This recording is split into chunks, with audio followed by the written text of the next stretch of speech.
Hi friends, welcomes to kids special foods channel. நம்ம சேனலில் நாம் பார்க்க போகிற ரெசிபி இன்றைக்கி விநாயகர் சதுர்த்தி. அதுக்கு இந்த புதுவிதமான ட்ரெண்டிங் கொழுக்கட்டை தான் பண்ண போகிறோம். எப்படி செய்யலான்னு வாங்க இப்போ பார்ப்போம்.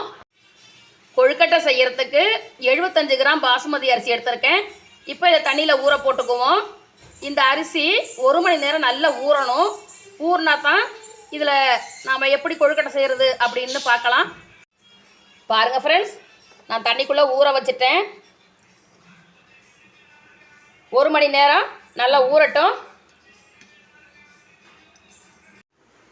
நம்ம வீட்டில் நான் செஞ்ச மஞ்சள் பிள்ளையார் இவரை வச்சு தான் இன்றைக்கி சாமி கும்பிட போகிறோம் ஃப்ரெண்ட்ஸ். கடையில் வாங்கின பச்சரிசி மாவு 400 கிராம் எடுத்துருக்கேன். இதை இப்போ சளிச்சு எடுத்துக்குவோம். மாவை இப்போ சளிச்சு எடுத்துக்குவோம்.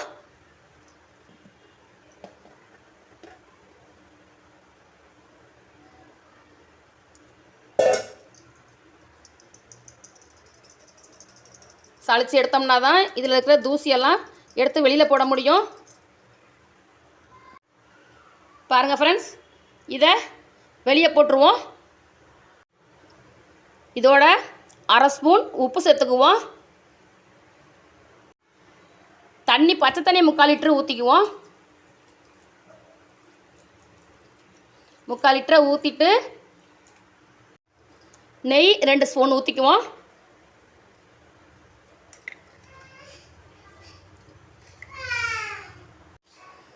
நல்லா பிசைஞ்சு எடுத்துக்குவோம்.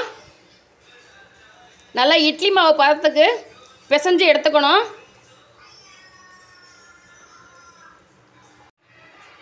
பாருங்கள் ஃப்ரெண்ட்ஸ், இந்த அளவுக்கு கன்சிஸ்டன்சி இருக்கணும். இட்லி மாவு நாம் எப்படி அரைச்சி வைக்கிறோமோ அதே மாதிரி தான் இருக்கணும். பாருங்கள் ஃப்ரெண்ட்ஸ், இப்போ எடுத்து இதை இண்டக்ஸில் வச்சுட்டேன். கேஸில் வச்சுருந்தா சிம்மில் வச்சுக்கோங்க. நான் இண்டக்ஸில் 100ல் வச்சுருக்கேன். இப்போ இதை நல்லா கிளறி எடுத்துருவோம். ஏன்னா மாவு நமக்கு கொழுக்கட்டை செய்கிற அளவுக்கு நல்லா கெட்டியாக வரணும். அதனால் இதை நல்லா இப்படி கிளறி எடுத்துக்குவோம். பாருங்கள் ஃப்ரெண்ட்ஸ், நல்லா கை விடாமல் அடி பிடிக்காமல் நல்லா கிளறணும். இப்படி செய்கிறதுக்கு டைம் எடுக்கும். ஆனால் குழந்தைங்களுக்கு பஞ்சு பஞ்சாக பூவாக நாம் சாஃப்டாக கொழுக்கட்டை செஞ்சு கொடுக்கணும் அப்படின்னு ஆசைப்பட்டோம்னா கொஞ்சம் மெனக்கட்ட தான் ஃப்ரெண்ட்ஸ் ஆகணும். பாருங்கள் ஃப்ரெண்ட்ஸ், மாவு இந்த அளவுக்கு கெட்டிப்பட்டுருச்சு. இனிமேல் நாம் ஸ்டவ்வை ஆஃப் பண்ணிக்கலாம். பாருங்கள், இந்த அளவுக்கு கெட்டிப்படணும். கெட்டிப்பட்ட உடனே நம்ம ஸ்டவ்வை ஆஃப் பண்ணிக்கலாம். இது நல்லா ஆறட்டும்.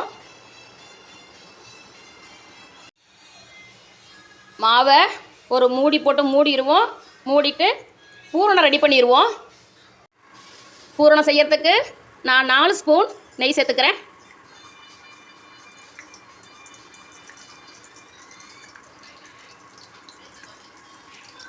முந்திரி பருப்பை வறுத்துக்குவோம்.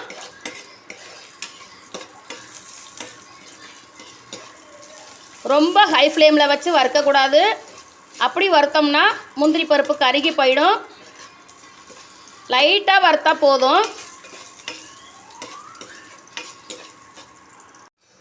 பாருங்கள் ஃப்ரெண்ட்ஸ், இந்த அளவுக்கு வறுபட்டால் போதும். முந்திரி பருப்பு வறுத்த அதே கடாயில் தேங்காயும் வதக்கிக்குவோம்.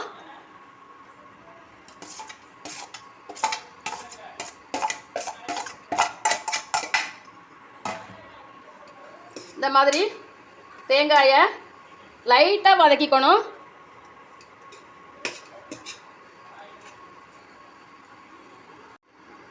பாருங்கள் ஃப்ரெண்ட்ஸ், தேங்காயை இந்த அளவுக்கு வதக்கி எடுத்துக்கணும்.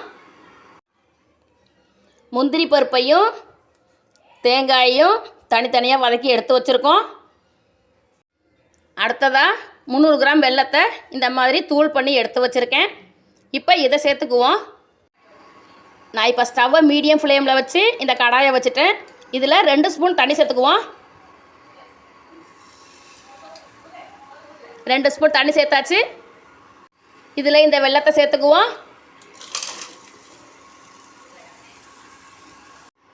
இந்த வெல்லம் நல்லா கரையிற வரைக்கும் இதை இப்படி கலக்கி விட்டுக்குவோம். நான் வாங்குகிற மளிகை கடையில் எப்பயுமே எல்லா பொருளுமே ஃபஸ்ட்டு குவாலிட்டியாக தான் இருக்கும். அதே மாதிரி தான் இந்த வெல்லமும் ஃபஸ்ட்டு குவாலிட்டி. இதை வந்து நம்ம தனியாக வெள்ளை கரைசலாக ரெடி பண்ணி வடிகட்டி அப்புறமா நாம் பூர்ண கிளற வேண்டிய அவசியம் இல்லை. ஏன்னா இந்த வெல்லம் சுத்தமாக இருக்கிறதுனால எந்த தூசுமே இதில் இருக்காது. அதனால் இதை நான் அப்படியே சேர்த்துருக்கேன் ஃப்ரெண்ட்ஸ். பாருங்கள் ஃப்ரெண்ட்ஸ், வெல்லம் நல்லா கரைஞ்சிருச்சு. இப்போ இந்த ஸ்டேஜில் நாம் தேங்காயை சேர்த்துக்குவோம். நான் தேங்காயை சேர்த்துக்கிறேன்.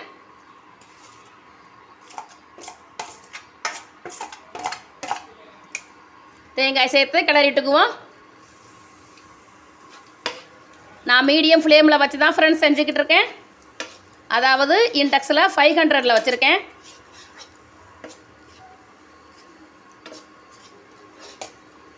தேங்காயை கிளறிட்டோம். அடுத்து முந்திரி பருப்பை சேர்த்துக்கிறேன்.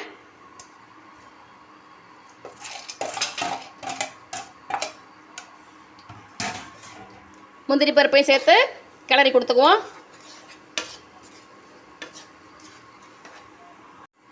பாருங்கள் ஃப்ரெண்ட்ஸ், நம்மளுடைய முந்திரி பருப்பு பூரணம் நல்லா கெட்டியாக ரெடி ஆகிடுச்சு. பாருங்கள், முந்திரி பருப்பு பூரணம் இந்த அளவுக்கு ரெடி ஆனோன்னா நம்ம ஸ்டவ்வை ஆஃப் பண்ணிவிட்டு இறக்கிக்கலாம். அடுத்ததாக நாம் ரெடி பண்ணி வச்சுருந்த மாவை நல்லா பிசைஞ்சு இந்த மாதிரி சின்ன சின்ன உருண்டைகளாக உருட்டி எடுத்துக்கிட்டு வந்துட்டேன். இனி நாம் கொழுக்கட்டை எப்படி செய்கிறது அப்படின்னு பார்த்துருவோம் ஃப்ரெண்ட்ஸ். கொழுக்கட்டை செய்கிறதுக்கு முன்னாடி நாம் ஊற வச்சுருந்தோம்ல இந்த பாசுமதி அரிசி, இதை நான் இதில் தான் தண்ணியை வடிச்சிட்டேன். இதே மாதிரி தண்ணியை வடிச்சிட்டு இதை இந்த பிளேட்டில் இப்படி கொட்டி பரப்பி வச்சிடணும்.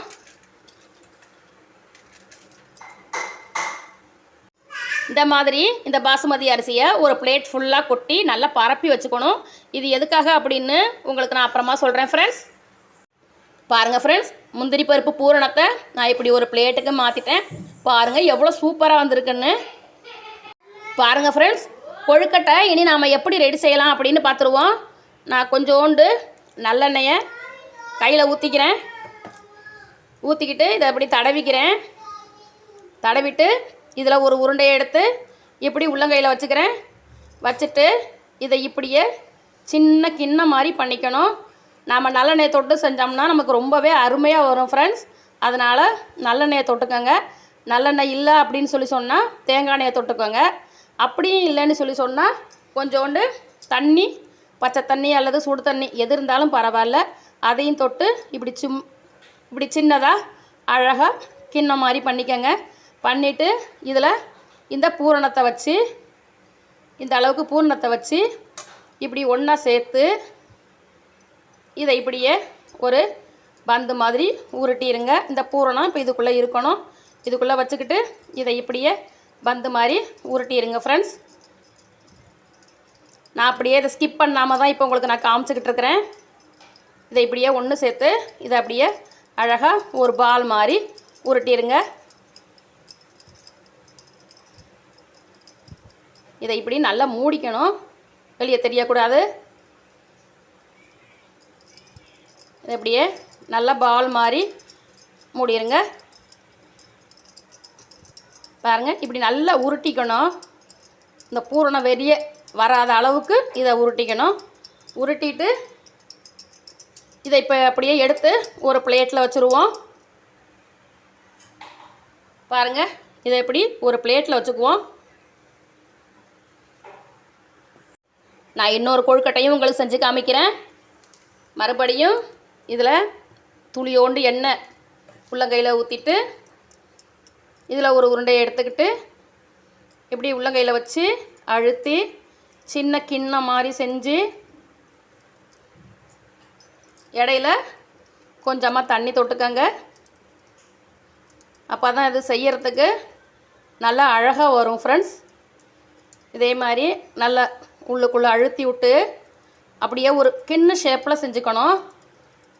இதில் வச்சு தான் நம்ம அந்த பூரணத்தை வச்சு இதை அப்படியே ஒரு பாலாக செஞ்சுக்க போகிறோம். பாருங்கள், இந்த முந்திரி பருப்பு பூரணத்தை இப்படி உள்ளே சேர்த்துக்கிறேன். சேர்த்துட்டு இதை அப்படியே ஒன்றா சேர்த்து இதை இப்படியே ஒன்றா சேர்த்து அப்படியே ஒரு பாலாக்கிடுவோம். பாலாக்கி இதை இப்படியே உருட்டிக்கணும். இந்த பாலை அப்படியே நல்லா உடஞ்சிராமல் இதை உருட்டிக்கணும். பார்த்தீங்களா? இதே மாதிரி தான் ஃப்ரெண்ட்ஸ் நாம் எல்லாத்தையும் செஞ்சு எடுத்துக்கிட்டு வந்துடுவோம். நமக்கு இன்னும் மிச்சம் 5 உருண்டைகள் இருக்குது. இதையும் பூரணத்தை உள்ளே வச்சு கொழுக்கட்டையாக ரெடி பண்ணி எடுத்துக்கிட்டு வந்துடுவோம். பாருங்கள், இப்போ நான் 2வது கொழுக்கட்டையும் பண்ணிவிட்டேன். இன்னும் அந்த 5 உருண்டைகளையும் கொழுக்கட்டையாக ரெடி பண்ணி எடுத்துகிட்டு வந்துடுவோம். எல்லா உருண்டைகளையும் பூரணத்தை உள்ளே வச்சு இந்த மாதிரி உருட்டி எடுத்துக்கிட்டு வந்துட்டேன். நம்மளுடைய கொழுக்கட்டை ரெடி ஆகிடுச்சு. பாசுமதி அரிசி எடுத்து நம்ம பரப்பி வச்சுருந்தோம்ல ஃப்ரெண்ட்ஸ், அதில் இந்த உருண்டைகளை இப்படி பெரட்டி எடுத்துக்கணும். பாருங்கள், இந்த மாதிரி இப்படி பெரட்டி இதை எடுத்துக்கணும். இந்த மாதிரி பெரட்டி எடுத்துக்கணும். இதே மாதிரி எல்லா உருண்டைகளையும் இப்படி பெரட்டி எடுத்து வச்சுக்கணும் ஃப்ரெண்ட்ஸ். இதே மாதிரி பாருங்கள், எல்லாத்தையுமே பெரட்டி எடுத்து வச்சுக்கணும். பாருங்கள், இந்த மாதிரி எல்லா உருண்டைகளையும் பெரட்டி எடுத்துக்கிட்டு வந்துடுவோம். எல்லா கொழுக்கட்டையும் ரெடி பண்ணி எடுத்துகிட்டு வந்துட்டோம். இது மேலே பாசுமதி அரிசியை பெரட்டி எடுத்துக்கிட்டு வந்துட்டோம். இட்லி பாத்திரம் வச்சு தண்ணி ஊற்றி கொதிச்சுட்டு தட்டை வச்சு அது மேலே துணிகளை போட்டு இந்த மாதிரி கொழுக்கட்டையை எடுத்து வச்சுட்டேன். பாருங்கள், இதே மாதிரி எல்லா கொழுக்கட்டையும் எடுத்து வச்சுருவோம். நான் எல்லாத்தையும் எடுத்து வச்சுட்டேன். இனிமேல் இதை ஒரு மூடி போட்டு மூடிடுவோம். வேகட்டும் ஒரு 1/4 மணி நேரம். ஓகே ஃப்ரெண்ட்ஸ், 1/4 மணி நேரம் ஆயிடுச்சு. இப்போ நம்ம கொழுக்கட்டை வெந்துருச்சா என்னென்னு பார்த்துடலாம். இதை திறந்து பார்த்துருவோம். வாவ், சூப்பராக ரெடி ஆகிடுச்சு. நம்மளுடைய இந்த புதுவிதமான ட்ரெண்டிங் கொழுக்கட்டை அருமையாகவும் அட்டகாசமாகவும் ரெடி ஆகிடுச்சு. இனி நாம் இதை எடுத்து வேறு பிளேட்டுக்கு ட்ரான்ஸ்ஃபர் பண்ணிடுவோம். நம்ம சேனலில் இப்போ தான் நீங்கள் வீடியோஸ் ஃபஸ்ட் டைம் பார்க்குறீங்கன்னா மறக்காமல் சப்ஸ்கிரைப் பண்ணிக்கோங்க. வீடியோ பிடிச்சிருந்தா ஒரு லைக் கொடுத்துருங்க ஃப்ரெண்ட்ஸ். உங்கள் ஃபீட்பேக்கை கமெண்ட்டில் சொல்லுங்கள். கொழுக்கட்டையை நான் இந்த மாதிரி ஒரு பிளேட்டுக்கு ட்ரான்ஸ்ஃபர் பண்ணிவிட்டேன். இப்போ இதை நான் கட் பண்ணி உங்களுக்கு காமிக்கிறேன் ஃப்ரெண்ட்ஸ். கொழுக்கட்டையை இப்போ நம்ம வெட்டி பார்த்துருவோம்.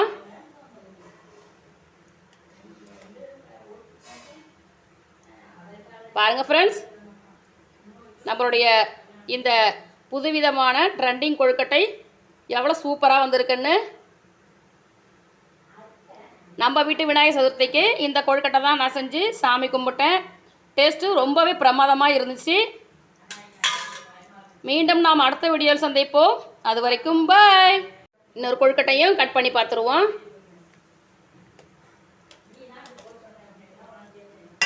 பாருங்கள், எவ்வளோ சூப்பராக வந்திருக்குன்னு பாருங்கள் ஃப்ரெண்ட்ஸ். பாருங்கள், நம்மளுடைய இந்த முந்திரி பருப்பு பூரண ட்ரெண்டிங் கொழுக்கட்டை எவ்வளோ சூப்பராக வந்திருக்கு.